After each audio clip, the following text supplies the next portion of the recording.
You're listening to the We Are Libertarians podcast network. Find all of our shows at wearelibertarians.com.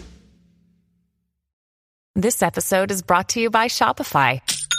Forget the frustration of picking commerce platforms when you switch your business to Shopify, the global commerce platform that supercharges your selling wherever you sell. With Shopify, you'll harness the same intuitive features, trusted apps, and powerful analytics used by the world's leading brands. Sign up today for your $1 per month trial period at shopify.com/tech, all lowercase. That's shopify.com/tech. You're listening to the We Are Libertarians network. Learn more at wearelibertarians.com. Government policy has a cost. Every law and regulation passed by the government has a human toll. The Cost, a series of We Are Libertarians, is a one-on-one interview that tells the story of an average person as they deal with the outcome of policy. This is Addi's story, as told by John and Jess Hooker. Addi is their daughter, and she suffers from epilepsy.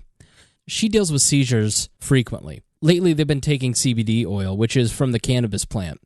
But they aren't sure how to use it because nobody has studied it because it's part of the cannabis plant.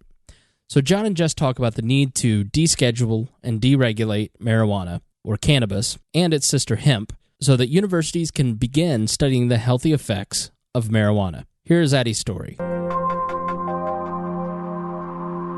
This is a continuation of our series called The Cost, and we have a new podcast feed talking about the cost of government policy, because when policy is passed and when politicians make laws, they sometimes lose sight of the actual human toll that those government policies take.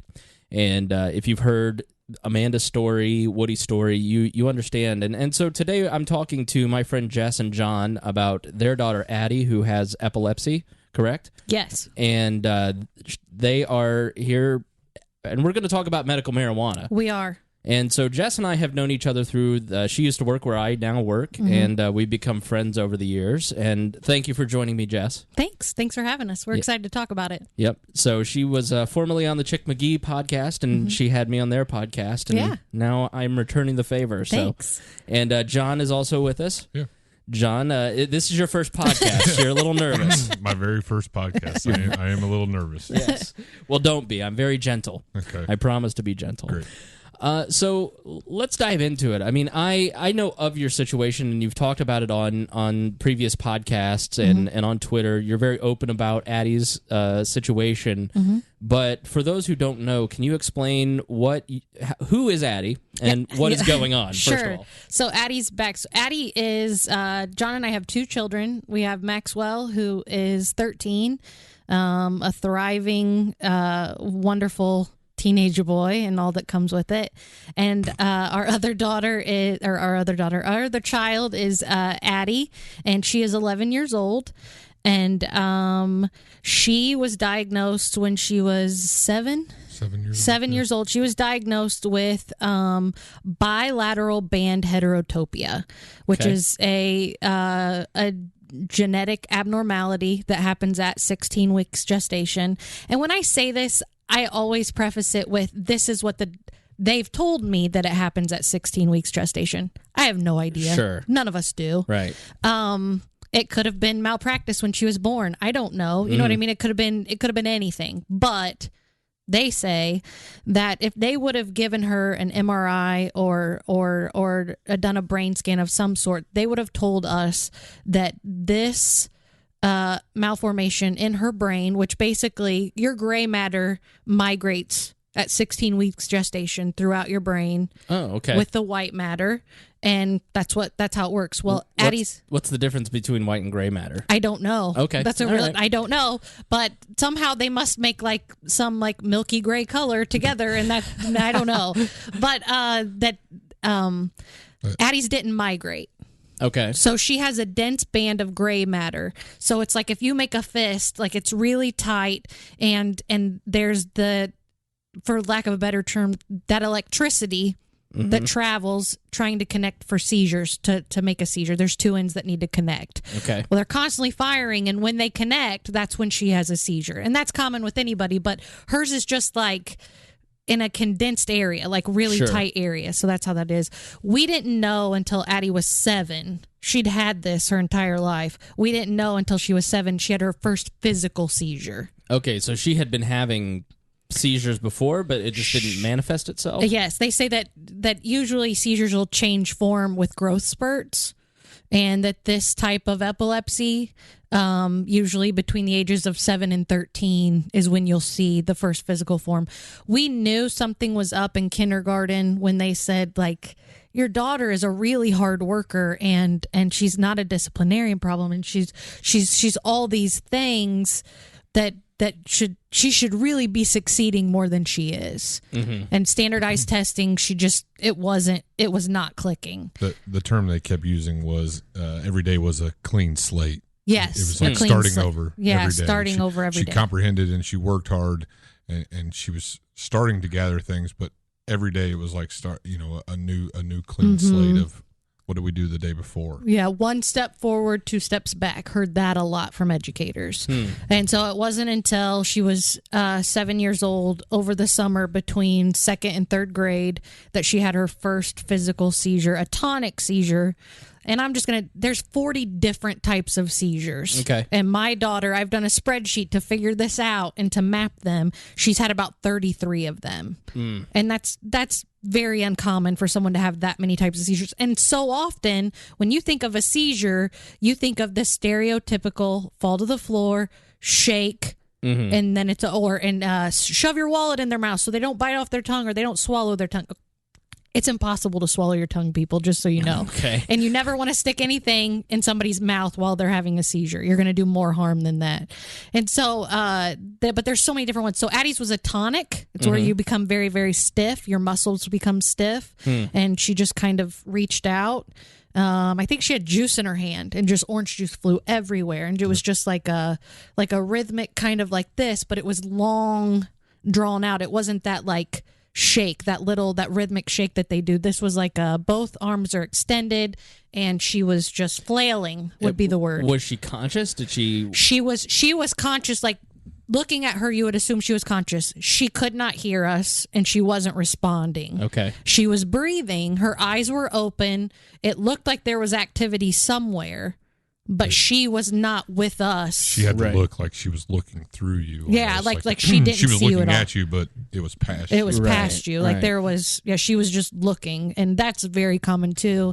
And that has turned out to be her most common seizure, is that tonic seizure. And but like I said, she's had the grand mal, which is what people assume all seizures are. Mm-hmm. She's had the absence seizures, where that was what we thought was just like a kid, where you're like, Addi, and she doesn't respond. Mm-hmm. Well, those are those times where she literally clocks out for 30 seconds and she's lost everything, whatever it was. And those were what she had for the longest time. I mean, up from I guess birth until she was 7. That was the most common seizure for her. So do you take her to the doctor and they immediately know what's going on? No.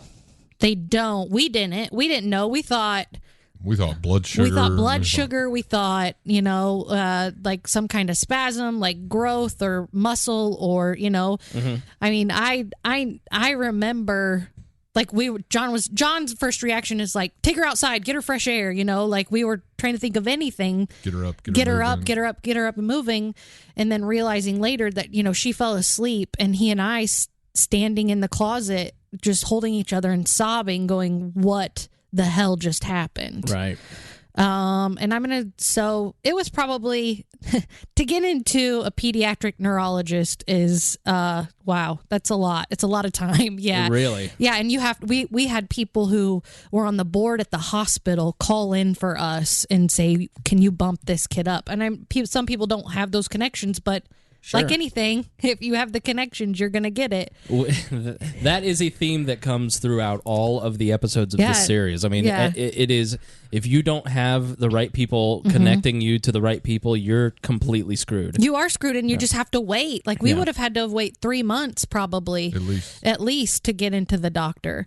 And we were so fortunate that they bumped us up, and we were probably like 4 weeks probably. Yeah.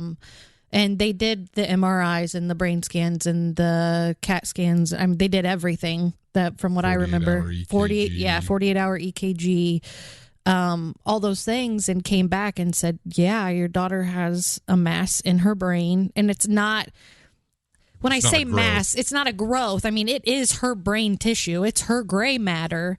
But like I said, the way that it is supposed to migrate, it just didn't do that. What's the time frame that it takes to finally get that diagnosis? I'm going to say, so her first seizure was in July.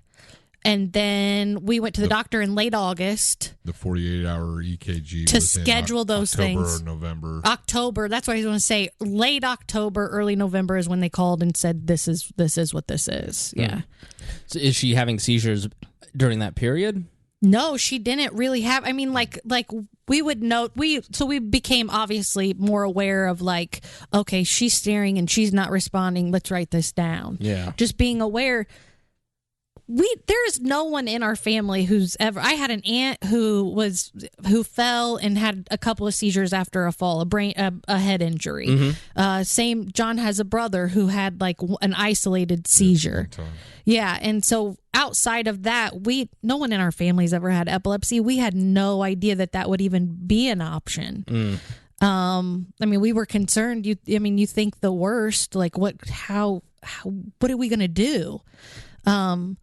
But when we got that diagnosis, we were at Riley and we were like, okay, what medicine do we take? We're ready. Right. And we took the medicine. And at that time, no one ever said, and it never entered into our minds, this might not work. Well, because your child's sick, you live in Indianapolis, you're at one of the best children's hospitals in the world. Yeah.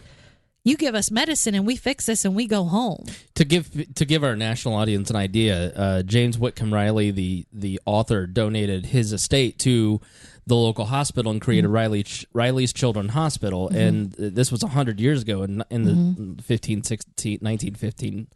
And it has grown into one of the finest facilities in the entire world. People across the world bring their children to Riley Hospital. So obviously the level of care that your daughter received is not even in question. No, not at all. Right. Not at all. However,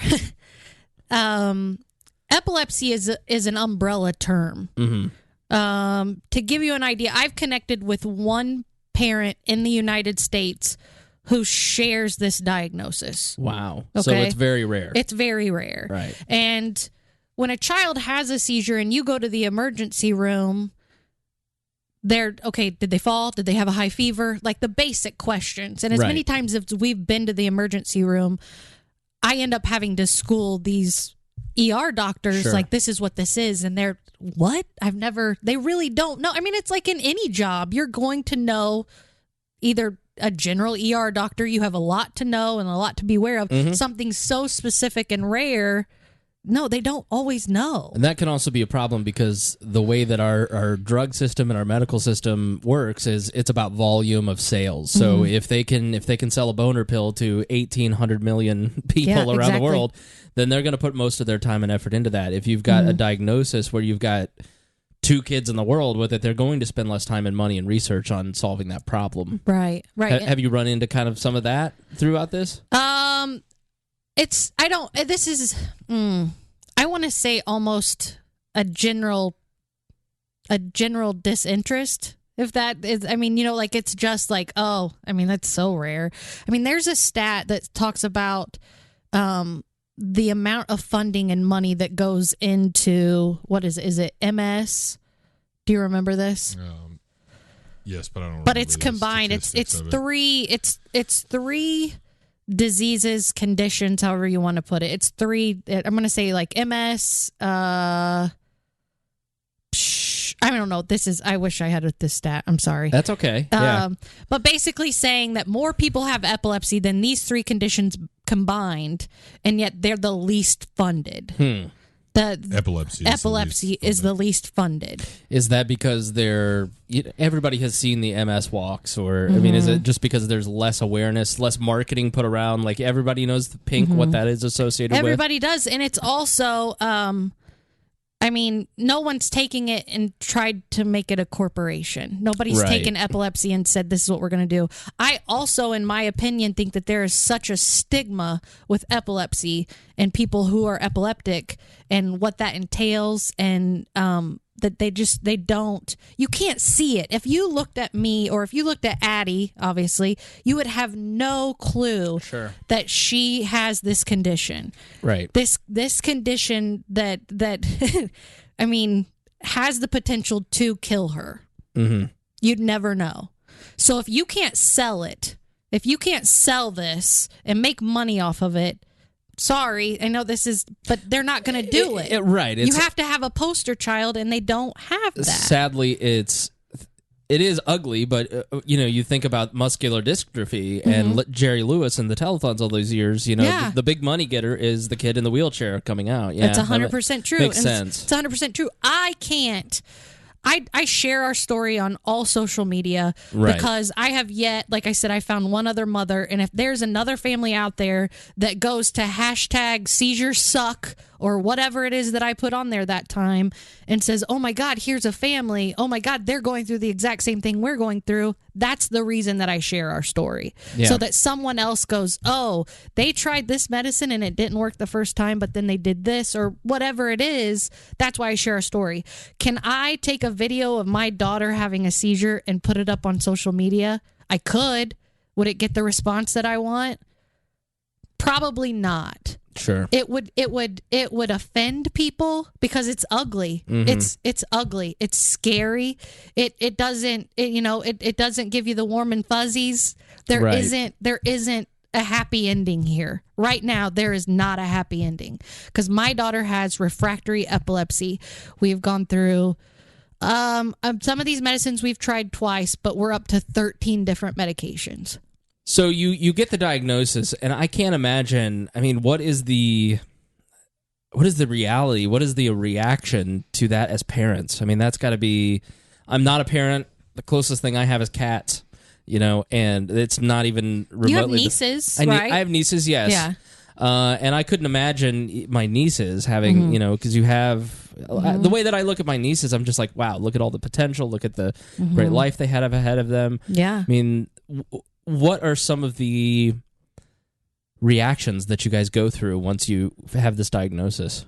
Yes, I'll try to touch on it a little bit. Just with what initially I always said as a dad, and my trade, the job I go to every day is an electrician, and as a role as a dad, you want to fix it. How can I fix this? Right. And I go back to, like I said, what I do for a living, give me some tools, give me, where's the fix? There's got to be, if the medicine's not working, then there's a surgery, there's a device, there's a diet, We've been down all those paths, but our initial response as parents was, let's find the fix. So now we know. Let's find the cure. Let's find if there's not a cure, let's find a way that she lives comfortably and can continue to treat the symptoms. Right, and continue to grow and continue to be a great kid. As more and more things came in, less medicines were working. Then you start to go down that path of, she may not drive. She's not going to go into a normal classroom. She's not going to. There's all these things that start to come on that, like you touched on with your nieces, it hits you right square in the stomach. And especially to contrast to a brother that's 2 years older that has, does have all the potential in the world. And how do you, as a parent, how do you apply this to say, hey man, you have all this, Max, and she may not have all those things. So, it's a tough balance and I could go down a path where tears are flowing, but it's tough to handle not knowing what her future is the biggest part of that diagnosis for us as parents, I think. Yeah. And also, so the medication, we've done the 13 medications that have failed. After your first medication fails, your chances of the second medication working drop to 30%. And then the third medication working drop to 12%. And so after that, they're pretty sure nothing's going to work. Right. Our daughter is not a candidate for surgery because her epilepsy, her seizures develop on both sides of the brain. They will operate on one side of the brain because now they know that when you do operate for many different things on one side of the brain, the other side will make up the difference. Right. Okay. But right now, today, they're not operating on both sides of the brain for epilepsy. Will they someday? Maybe. Do we want our daughter to be one of the first surgeries? Probably not. So that's the option. Another option for treatment is a VNS. That's a vagal nerve stimulator, or vagus. I've heard it both ways. And it wraps around the vagus nerve in the back of at the base of the skull. And they have different ones. It's the big nerve that connects your nervous system to your brain. Yes. And so, like, if you work out and you throw up, it's because you built up so much lactic acid. It hits that nerve. It thinks you're being poisoned. It's why when I get my blood drawn, I faint because I think I'm being attacked. And so what it does is it just says, hey, system, shut down. Right. Yeah. Right. So the old school VNSs used to have a magnet that you could put the magnet into the chest, and the patient could take the magnet when they felt an aura. That's what you feel before you have a seizure. Okay. And they could put it on that magnet, and it would divert the seizure. It wouldn't let those two connectors come together and cause the seizure. It would shut it down. Yes. It would trigger that. From what we've read with Addi's condition, and we know of a girl who had it that has Addi's condition, it worked just the same as medication. It worked for a few months, and then it stops. And that's how it's always been. Addi has this 3-month honeymoon period where everything seems great, and this is the medicine, and it's going to be awesome. And then it stops. So once you have a VNS put in, you can't have it taken out. It's there forever. You can have it shut off. You can have it shut off, but it's going to be there forever. And so until we get to a point where that's like a last option, but as medication has shown, this probably isn't going to work either. So why go through this? And the chances of something going wrong with that, I don't know. Yeah, I mean, at a certain point, do you just say, all right, enough going to doctors, we're just going to deal with this? Or, I mean, that's where we are right now. Okay. We've done, sorry, go ahead. No, I think we've been there before. We've seen a holistic. We've gone to an osteopath. We've done acupuncture. Yeah. We've done essential oils. People, we know it's an option. It is not an option for us. It doesn't work for us. It works for some, not for us. The craze of essential oils, people think that's gonna fix everything. They're very intense. They are. They're like the it works people. Yes, exactly. Which you know what, I get it. Very passionate. Yes, and we like for our house to smell good too, but it's not going to treat our daughter's epilepsy. Right. But we have tried everything, and right now we're to the point where we go to the places that help Addi recover the quickest. Okay. So our osteopath is one of those things. Acupuncture is one of those things. Massage, just things that make her comfortable and help keep her relaxed. Right. So you can't prevent it on the front end at this point, so you're just going to try and make it better on the back end. Right. I've had an aura once. I was actually at work. This was probably about a year ago, and my eyesight, I just had this super bright thing in the front of my vision, and I couldn't stand. I started getting dizzy. It was one of the most terrifying experiences of my entire life because I'm 33. I still consider myself invincible. And so I called my mom and asked her what was going on, and she told me you're having an aura. But it was really, really frightening. I mean, how does Addi deal with this? Because, either does she know what's coming on when she has that? I mean, and then, what's her attitude like?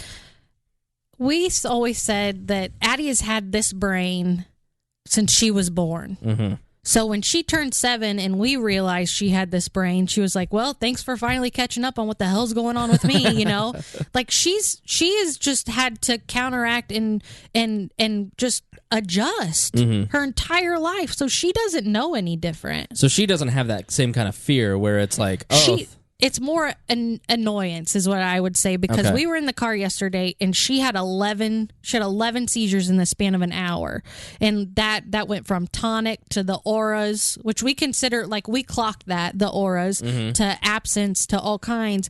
But she looked at me and she was like, why is this happening? Right. And hers are, you see her eyes will pull in a direction, and they pull so hard that it's uncomfortable. You know, like when you look out of the corner of your eye too long. Right. Hers do that on their own, and they pull, and it's uncomfortable. It doesn't feel good, and she just gets so frustrated because she says, I can't look where I want to look.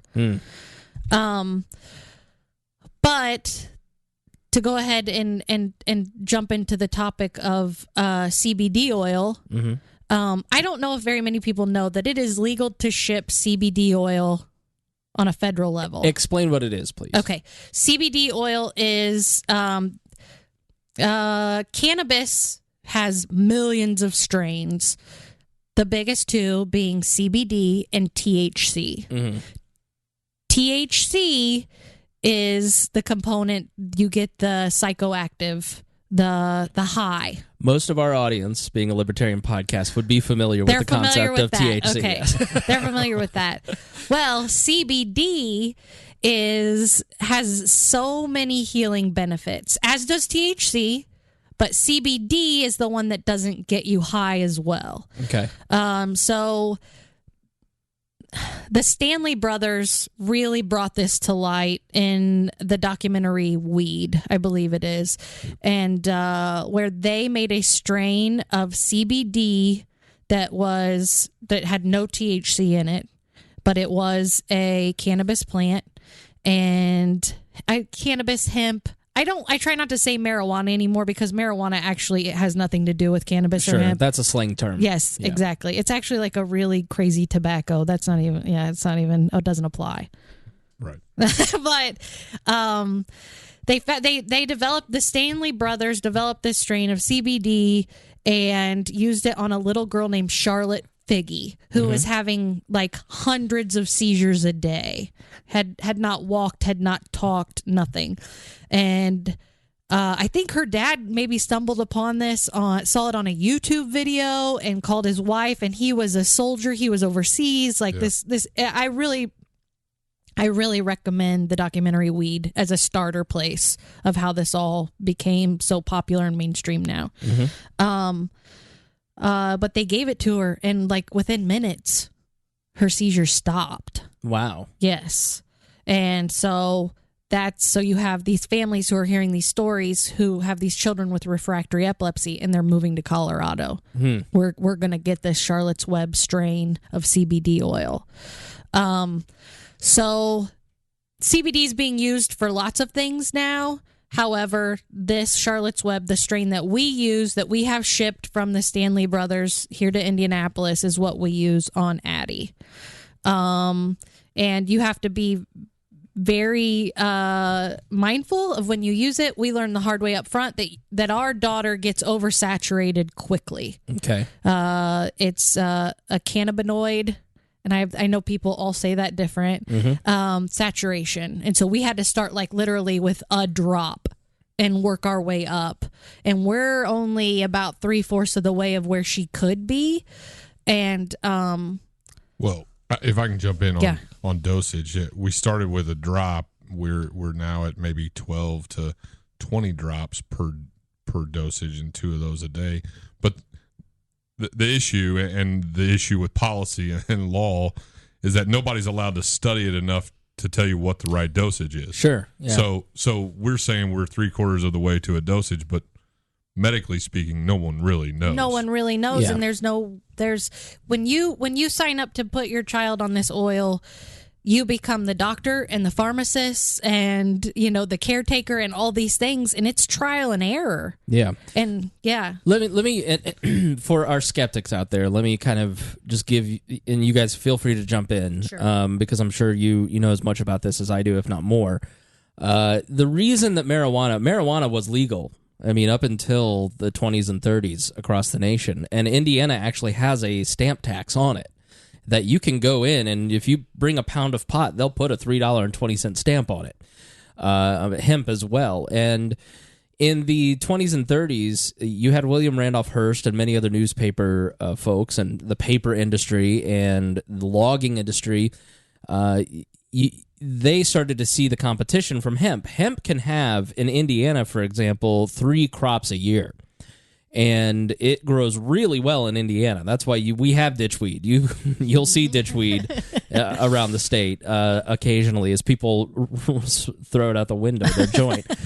And, the Constitution was written on hemp paper. George Washington had hemp farms. It is a very hardy and useful material. The fibers in World War I and I believe World War II as well, were those uniforms for our soldiers were made out of hemp. Mm-hmm. And because it was such a hardy crop, it became competition because it was so abundant, because you can get think of the lifespan of a tree to make paper versus hemp 3 times a year. And so William Randolph Hearst started equating hemp and marijuana, again, a slang term, and cannabis with serial killers, black men raping white women, and that's how the movement to prohibition began. It was an economic thing by people who had vested interest in control of the public opinion, who eventually outlawed marijuana, cannabis and hemp all across the nation. And it is a Schedule I drug, and that's laughable, right, on the Federal Register. And Schedule I means that there is zero medical benefit for marijuana. It is the same as crack. It is, in the eyes of the federal policies, it is the same as crack, heroin, meth. I don't think there has been one recorded death of marijuana. Not that I'm aware of. In terms of overdosing. Obviously, there's deaths associated with traffic accidents and other things, but marijuana has not only shown, pot has not only shown that it is medically beneficial. If you look in recreationally, crime has gone down in Colorado, Oregon. Mm-hmm. It'll go down in Maine as they legalize it. It's and the revenue, it's like expanded the Colorado revenue. Although we libertarians are not for make it legal and tax it. We'd like to just make it legal, period. But if you look at what is going to get legislators to take this next step, they talk money. They don't talk. They don't talk human terms. They talk what's going to get them enough revenue so they can build football stadiums. So, yes, because that makes them look like heroes, right? So we have a plant, a natural plant that is beneficial, and medicine is plants. Okay, I was talking with somebody who runs an herbal business, and not like herbal and like selling mushrooms and illegal drugs, but somebody who heals with herbs. Herbalist, yes. Yeah. And, Eli Lilly is here in Indianapolis and has hundreds of jobs tied to this area. Well, they used herbs and plants to get drugs to heal us. And so it isn't out of the realm of possibility that CBD oil or cannabis can heal people. And it also creates a lot of jobs. There are a lot of people who listeners may be familiar with Daniel and Chris Peffers and Maya. All 3 of them have gone out to Colorado. Here, they were losers. There, they have great jobs and great lives, and they're succeeding. So it's great. But that is why pot is illegal. That is why it is so persecuted. You have, and because it is a Schedule I drug, because it is illegal, colleges cannot study it. It is they are regulated out from studying any of the effects of marijuana. And I will say, Hillary Clinton, this is one of the places where I agreed with her in this last election. Hillary Clinton said that if she were elected president, she would deschedule it and allow universities to start studying the effects so we would know what was in it. And when you don't have a black market in places like Colorado, but here in Indianapolis, you do. You do have a black market, and that makes the actual product that you consume less safe, as opposed to a university releasing studies and saying, here's what's beneficial. So that is just your little lesson on marijuana and why it is illegal. And so you have found that CBD what does it do for Addi? What is the time frame you've been using it, and what are the noticeable differences that you've been? We started using it in late September, early October, and that's another thing. Like we said, like there's no, it's like anything. It's like when you flip something over and says, has not been approved by the FDA, when you take any supplement, really. But yeah. Yeah. So that's the thing. We really had to do our homework and see what pesticides these different CBD oil farms were using in Colorado and in California, and going, okay, pesticides. She's very sensitive to some things, and we don't know everything that she's sensitive to yet. Sure. So we had to do that. That's another reason why legalizing this would be really helpful, because then we would know. So Addi started using it late September, early October, and like John said, we dose differently in the morning and in the evening, trying to work up to the full dose. Have we seen a decrease in seizures? No. Have we seen a schedule? I guess this is what I say. This medication has done this for us, where Addi will have between 20 and 23 days, is how it's been since we started this, of no seizures. And that's the first time that's happened. That's the longest that she's gone. What was typical before? A day, 2 days, 3 daes, and maybe. So she's getting 20 days apiece. She's getting 20 days, and not only that, she's getting 20 days and functioning on alongside of her peers. Mm-hmm. So along with Addi's condition, she has severe cognitive delay. Socially, she's very, very awkward. Very sweet, but very awkward. She's a fifth grader. She's 11. There's girls that have boyfriends, and there's things that are happening that Addi has zero interest in, which, hey, we'll take that part of it for sure. but socially, she's kind of a loner. I mean, she has fun. She enjoys playing by herself. She still plays dolls, and she likes singing in front of the mirror and all those things. But when it comes to a social situation, we have witnessed her being around other little girls her age, and Addi just kind of like just observing. Mm-hmm. But if you go to what children mentally at first or second grade are doing, they're observing each other. They're trying to learn from each other. So technically she's where she is mentally, and she's doing the right thing. Mm-hmm. But that gap is going to continue to widen greatly, right? There's going to be a time where she's 16 or 17 and she's just going to stop maturing. Mm-hmm. But what we've seen since we started taking the oil is that delay is less. It is, and I don't know how libertarians feel about standardized testing, but we spend a lot of time in the education system testing our children. Mm-hmm. This is the time where I have been a fan of it, because they test in August and they test again in December.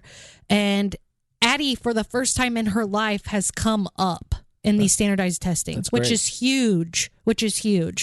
So with that, she's I don't know. She's remembering more. It's increasing her memory. It's increasing her ability to comprehend the information. Well, her brain, it doesn't sound like her brain's being interrupted. It's not being interrupted as often. Yeah. Yes. As we talked about the clean slate before, of every day being a brand new day in some sense, and especially in a school setting. I think the medicine has allowed her to continue on to the next day and remember what I did the day before, and not have those resets, in between. That I think that medicine has allowed her to do that. Mm-hmm. It hasn't been the success story that you might see on. Yeah, we're not Charlotte Figge. Our seizures didn't stop the day we started taking it, and we haven't given up on it by any means. But it's changed. It's changed her. It's changed us. It's allowed a lot of things that other medicines weren't. So she'll have seizures. They call them clusters. They'll start in a cluster, and the cluster will last 24 to 48 hours. Recently, we've had a longer cluster. It's the longest cluster we've had since we've started the medication. However, our daughter very well may be one of those patients that would benefit from a very, very tiny dose of THC to a very, very large dose of CBD. What's the difference? THC is the psychoactive component, but that Okay. but that mild, I mean, tiny bit is what could relax the brain, is what could allow the CBD oil to work further. Okay, so same theory is, if you take vitamin D, you want to have some you got to take vitamin D to have calcium supplements work, for Right, instance, because right. the two synthesize. If you take Yes. vitamin E, you've got to eat some fat with it because it synthesizes correctly. Exactly. CBD doesn't have that psychoactive component, and so therefore it's not getting into the blood breaking through the blood-brain barrier. Is that what the That's what thinking I would is? say. I would say because like you said, sometimes you need that aid when you have two things that could be helpful to your body. So obviously the THC giving her enough to let the brain go, oh, okay, instead of fighting this, I'm just going to relax and let this do its work. Does that make sense? So it would be that. We're not giving her THC to watch Cheech and Chong movies with her. We're giving her THC so that her CBD oil can work more efficiently. Right. We're not, we're not giving her THC at all. But if we did, that's the benefit. And that's how they do it with some. I don't think that they give THC to children except in the very, very rare cases. And obviously in the states that it's legal, you can't ship THC obviously to Indiana and it be okay. But I was at Fresh Time yesterday, a grocery store chain, fairly natural, holistic grocery store chain. It's where I shop exclusively. Okay, I love there it. you go. It's like Whole Foods and Meijer had a baby. Yes. Whole Foods and Target had a baby. Yeah. I like it. That's very true. But they are now carrying a brand of CBD and they keep it locked up in there. And I mean, I take this, I use that brand. I don't use the Charlotte's Web for myself, but I use it just for, I have severe dementia that runs in my family and I'm trying to do things like to be proactive. I don't want that to affect me later in life. Same. That's why I go to Fresh Time and get organic food. There you go. Exactly. Where you're trying to do the things, you're trying to beat, heredity, I guess. Yeah. So you've noticed, and so has it been? So it's been past that 3-month window now, where we are past that 3-month window, and Right, that's which what's is concerning now is that we're past that 3-month window, and this last little burst has lasted longer than any of them have. That's good. So that's where we're concerned where, okay, is this going to come, like how much time do we have now between the next cluster that visits? But that's where John and I are not, we're not doctors, we're not pharmacists. We shouldn't have to figure this out on our own. Well, and you'd know the effects and you'd be more likely to use THC if it had been studied. Absolutely, but I also don't Right. know the effects of THC on a young 11-year-old brain. Exactly No right. one does. No one does. No one should. Right. We know caffeine and coffee stunts their growth. Right. but that's because it's been studied, and it's the Right. same principle here. If it were descheduled, if it were academics were allowed to research it in test situations, Right. then you as a parent would be more informed and more empowered. And by prohibiting the access, you make people. This is one of the costs of this bad policy: is that parents get less choice, and the child suffers more because of the lack of choice that can be made. Yes, and so with Senate Bill 15, if we can talk about that. Here in Indiana, That is a bill that's specific to refractory epileptic children. That is, which obviously, okay, medicine doesn't work. Medicine has failed. It's called intractable. It's called drug resistant, right. refractory. There's a lot of different words for it, and it's for children. So to pass this would allow doctors to prescribe CBD oil for these very specific cases. that's great. Our Indiana legislative writer Phyllis Klosinski is actually working on an article around this, and she just wrote on Senate Bill 255, which is introducing medical marijuana here in Indiana too. So even a conservative state like Indiana is starting to take a look at this stuff. So if you're in Indiana and you're listening, please call your state legislator and ask them to Please. advocate for those two. Yes. And I know that, Jess, if you want to give out your Twitter, you've tweeted about this if people want to find the legislation. Yes, I am at the Jess Expo, and I share our story openly. I am more than happy to discuss it with anybody who's looking into it in a similar situation. I mean, CBD oil is being used to treat a number of things now, not just epilepsy. And so I went to dinner with a friend the other day who has a child with ADHD, and she was like, "Do you think this could help?" And I honestly do. I honestly think that people should take CBD as you take a multivitamin. Obviously, there's different potencies that are necessary. Like the medical grade that Addi takes isn't necessary. It's definitely not the one I take. And but it's so beneficial. What are the benefits of it? Is it anti-inflammatory? It's anti-inflammatory. We can look it up if you want, and Please. I can read off all of the fun things. I'll pad. We want to ask John to pad while we do that. But inflammation in the body is really, it's what causes dementia. It's what causes, I recently lost 10 pounds by getting off of grain just because it stops inflaming my body. So it's how the Biggest Loser people lose all that weight is they just stop eating crap food that inflames their body. And so if it would make sense that if it's anti-inflammatory, that it would kind of help calm things down. Sure. Think about your inflammation inside your tissues and your organs. Think about how tender something is when you get a bug bite on your arm and it gets red and inflamed, or a pimple. That's skin inflammation. So yeah, this seems to be a no-brainer to me. It just doesn't make any sense that something that is natural in a plant, especially when we've seen it tested in other places like Colorado, where it's legal, it's really starting to help people and create whole industries. Right. And I think, to speak to the bill, I think it says a lot, and I know this is that it's a Republican-sponsored bill. It's authored by Republicans. It's not some far-left hippie or libertarian that's bringing this to the table. That has in the past. I think you're starting to see a real, like you said, you got to talk money if you're going to talk about these things.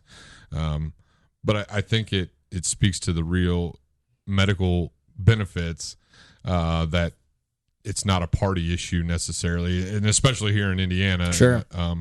That it's and that's why we tell our story, is that hopefully anybody can listen and anybody will hear, and let's talk more about it, because it's not a party issue. It's not something that should divide anybody. It's a medical solution. We appreciate you guys telling your story, because it normalizes this stuff. It makes people go, oh, this isn't a bunch of pot smoking hippies. Which, why is that even a bad thing? I mean, honestly, it's just it's old stereotypes from this era. Our great grandparents, when they outlawed it, and now we're rolling that back, and it's great. Mm-hmm. Unfortunately, when we've contacted our state rep, the term gateway drug is still used. Feel free to say his name. It's Mike Kreider, and he said, "I'm under the impression that it's a gateway drug," was his email response back to me, and it was. I mean, I giggled. I giggled. I was like, "You can't be serious," because it's laughably stupid. Yes, it just blows my mind.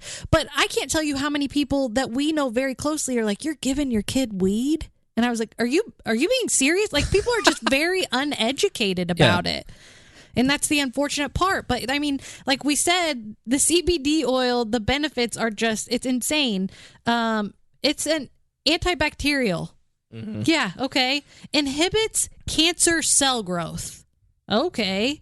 Promotes bone growth.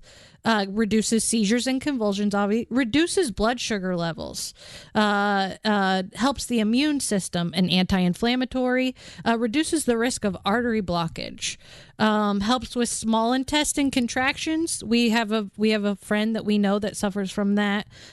It aids in vomiting and nausea, relieves pain, relieves anxiety, slows bacterial growth, suppresses muscle spasms, treats psoriasis. Yeah. It's again, so it just doesn't make any sense that it should. So feel free, if you're listening, please, let's tweet at Mike Kreider and explain to him Please send him the facts. Be respectful, but send him the facts that marijuana is not a gateway drug. If anything is a gateway drug, it's back surgery and then going on OxyContin. Yeah. That is a gateway drug. We're not seeing kids fall into the dangers of pill use by smoking pot. They're doing it by getting pills from their mom's closet because she had back surgery. That's the other thing, that the medications that we gave our daughter before we realized that she was refractory were benzodiazepines. These, completely altered our daughter's personality, made her depressed, made her lethargic. There were days where she would not get out of bed. She was 9 years old. Mm-hmm. That, I don't know. It's sad to see someone suffer from depression, but when it's a 9-year-old girl and you know that it's completely altered because of prescription medication, it's altered her being completely, that's devastating. And not only that, but the long-term use of benzos, she would have had to have a kidney or a liver transplant by the time she was 30. Holy cow. Yes, people don't realize. I promised you. You can't be on it for 20 years. Yeah, you can't be on it for that long. And not have the side effects of... Yeah, it's going to deteriorate your entire body, and that's what's so sad is that when the symptoms outweigh the side effects, or the side effects outweigh the symptoms, what do? And that's exactly what was happening. Right. Well, I have a huge issue. There's a documentary that outlines a lot of this really well called Prescription Thugs that is on Netflix right now, and I have a huge problem with our pharmaceutical industry, the way that we're only one of 2 nations in the world that allow us to be marketed to by drug companies. And so what happens is you find things as you watch TV that you think, oh, I should get some medicine for that ache, that pain. It's almost creating. It's polio was cured by medicine. We used to cure diseases with medicine. Now we maintain symptoms through medicines, and that's a very different psychology. And so our pharmaceutical industries, just like every other area that we ever discuss on this podcast, the profit motive becomes the thing that ends up corrupting the industry, and that ends up hurting people. And you've got to really be an educated consumer. And I commend you guys for being educated consumers of doctors and opening up to every different aspect. I think that's really... I would be the same way if I had a kid that was going through this kind of stuff. Yeah, you have to. John and I are pretty laid back people, and the last thing we'd ever assume to be we're advocates of anything. Like, we're not even fans of anything. Like, everybody loves John Mayer, and we're like, nah, whatever. But it's just, we're just not like that. And so, but when you're put in this situation, and not only is your own child suffering, but there are thousands of children suffering. I don't think that that's what people don't understand, is that 30% of epilepsy patients are refractory. That means medicine doesn't work for 30% of the people diagnosed. That's insane. So now what? Now what do these people do? Okay, well then their chances for SUDEP, which is sudden unexpected, is this right? Sudden unexpected death due to epilepsy, something like that. That when you are refractory, your chances of when you have epilepsy, your chances of dying from SUDEP go from, it's 1 in 1,500. Okay, when you're ruled refractory, it goes to 1 in 150. There's 1 in 150 people will die because they don't have a form of treatment for their epilepsy. That's kids, that's adults, that's everybody. That seems really high. And it's I don't know, that always gets me. That always bothers me because, like I said, when we've shared our story on social media, I've had people private message me and said, thank you so much. This is the latest one that hit me, and it's hard to read. It was a teenage girl, and she said, my family moved. My mom and my sister left my siblings and I and my dad and moved to Colorado in hopes of finding a medicinal marijuana or a cannabis that would work. And in the process of looking, this little girl died from SUDEP. In the middle of the night, her mom went in there and she had suffered a seizure and she was dead when she found her the next morning. And they had relocated because they didn't have any other options, left their family behind to try to save their daughter's life, and just didn't have a chance. There wasn't time. And you think about it, it's a gateway drug. Well, that's not the compassionate, empathetic response. No. The Colorado situation is a much more compassionate, empathetic response. Yeah. It is much more caring of individuals, and it's sad that she passed, but at least she had that option. She did. And so I think take a look at SB 15, is it right? Yes. SB 15, and it has passed out of committee. So great. It should get a vote. Well, that's huge. Yep. Okay, if you don't know how legislatures work, it is a lot like the federal government. You have something that is introduced, it's written, and you have the author and co-signers.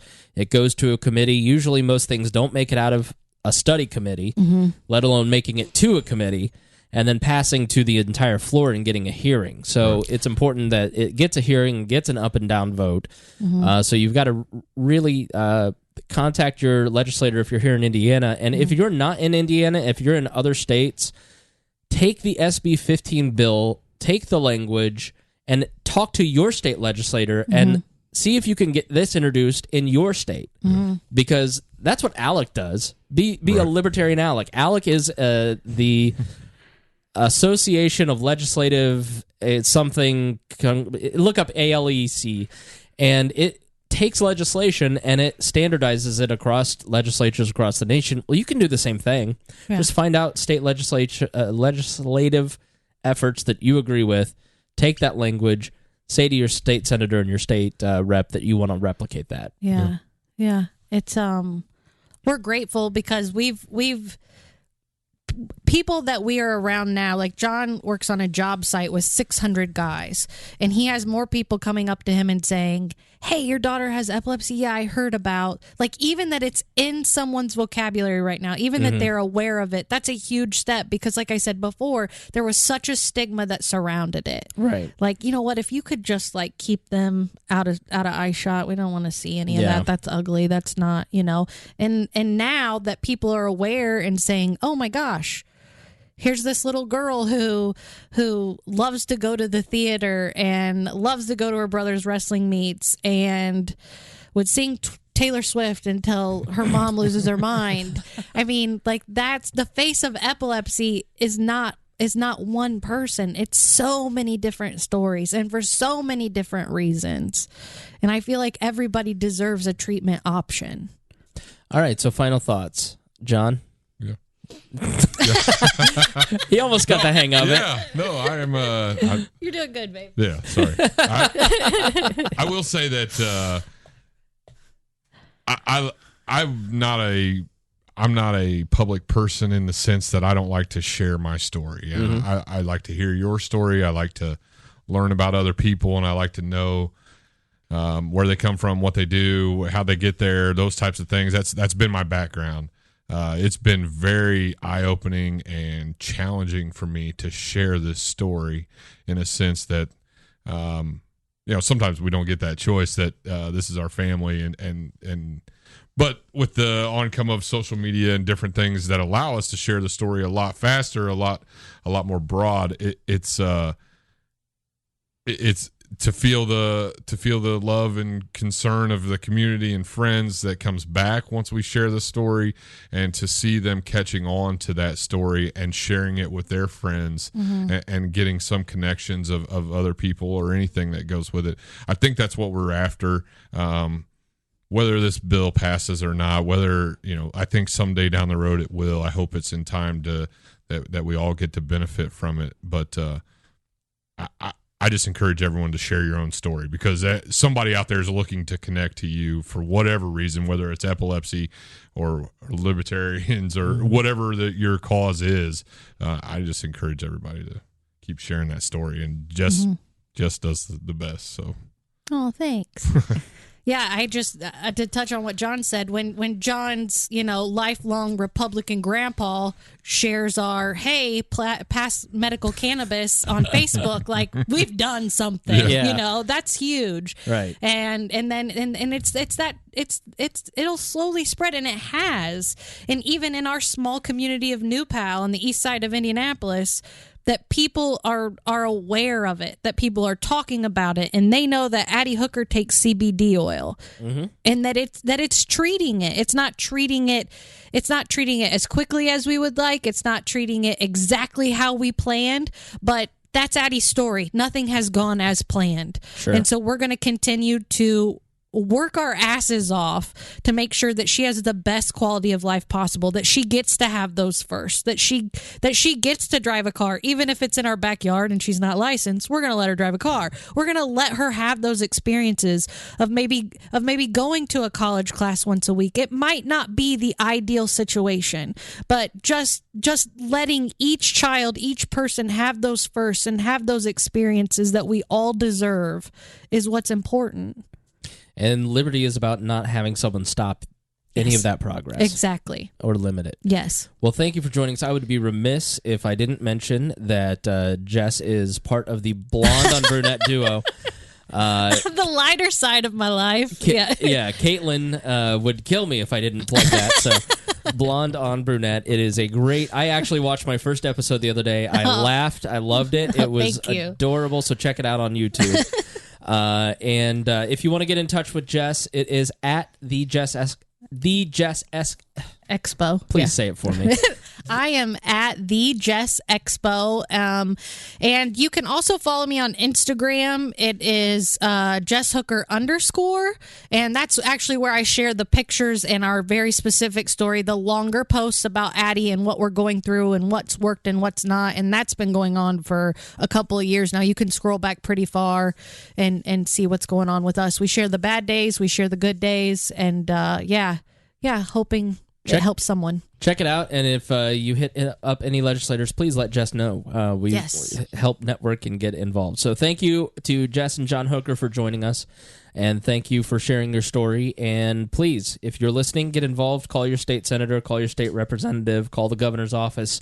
And if you're not in Indiana, do this in your state. Thank you for listening to the We Are Libertarians Network. Get our other shows at wearelibertarians.com.